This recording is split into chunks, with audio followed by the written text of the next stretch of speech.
طائف فیضی، ماہر انصاری، اثر انصاری، سردار شفیق، ماہر عبدالحی، انیس ادیب، یہ وہ حضرات ہیں، کوثر ماؤدی، یہ وہ حضرات ہیں جنہوں نے اس مئو کو علم و ادب کا گہوارہ بنایا، اور اسی اثاثے کی بقا اور تحفظ کے لیے آج آپ کے جو بھی شعراء موجود ہیں وہ سارے کوشاں ہیں. انہی میں سے ایک نام صدر محترم علی جناب اسلم ایڈوکیٹ صاحب کا ہے.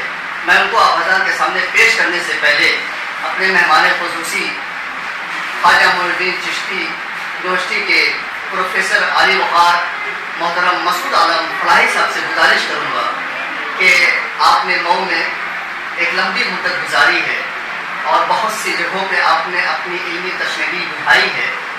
مئو کا عادی ماحول آپ کو کیسا لگا، اور خاص طور پہ آج کا پروگرام آپ کی نظر میں کس اہمیت کا حامل ہے، اس پہ چند منٹ گفتگو کے لیے میں آپ کو زحمت دے رہا ہوں. السلام علیکم. جناب محمد صاحب، فضل اللہ صاحب،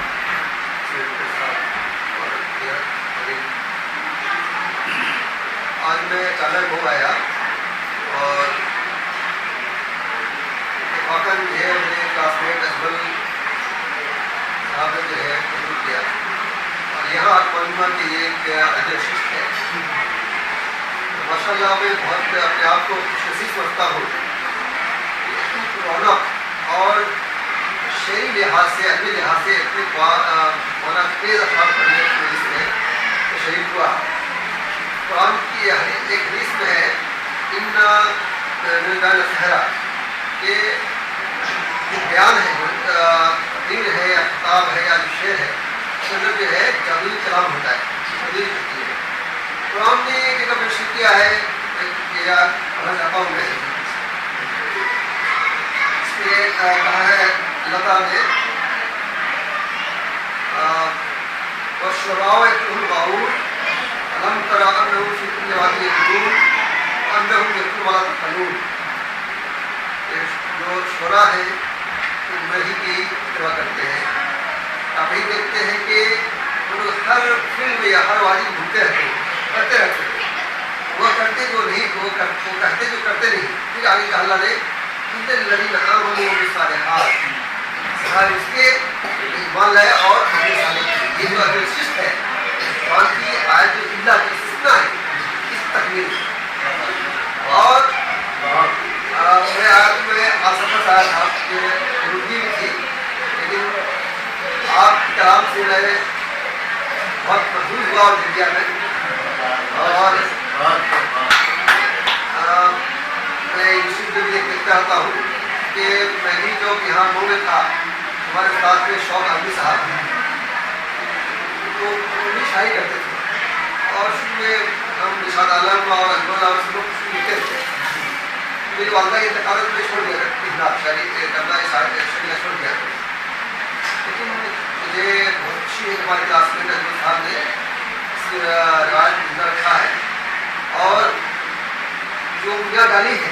لیکن جو اشعار کے اندر معنویت ہے اور جو سادگی ہے اور اس کے اندر جو معنی پیش کر گیا ہے، واقعاً جو ہے سماج کے لیے جو ہے جانی چاہیے. مجبوری ہماری یہ ہے کہ ہمارے پاس وہ وسائل نہیں ہوتے ہیں جو ہم آگے بڑھا سکیں. لیکن آج کے دور میں جو سوشل میڈیا ہے اس نے ساری چیزوں کو یہ چھوڑ دیا ہے، اور ہمیں کسی کی اتباع تو نہیں ہے. ہم اپنی چیزیں کر کے خود یوٹیوب پہ خود انسٹاگرام پہ ڈال سکتے ہیں. اور آج یہ نہیں کہ مطلب جو ہے وہ کسی بڑے شاعر کے پیچھے گھومے تو ہمارا کام چل سکتا ہے.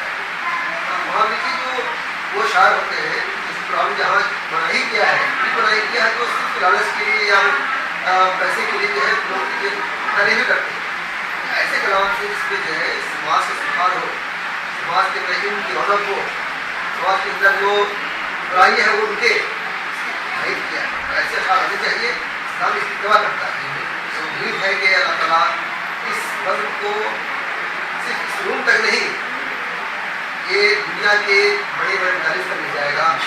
اللہ تعالیٰ آپ سب لوگوں کو ضرور پہنچائے جہاں ہم نہیں سوچ رہے ہیں کہ اللہ تعالیٰ ایک ایسا دلائے گا کہ آپ کی مدتیں آگے نہیں جائیں گی. ہم نے کہا ہے کہ لئی سر انسان لما سعا ورنہ سعی ہم لسبے گا.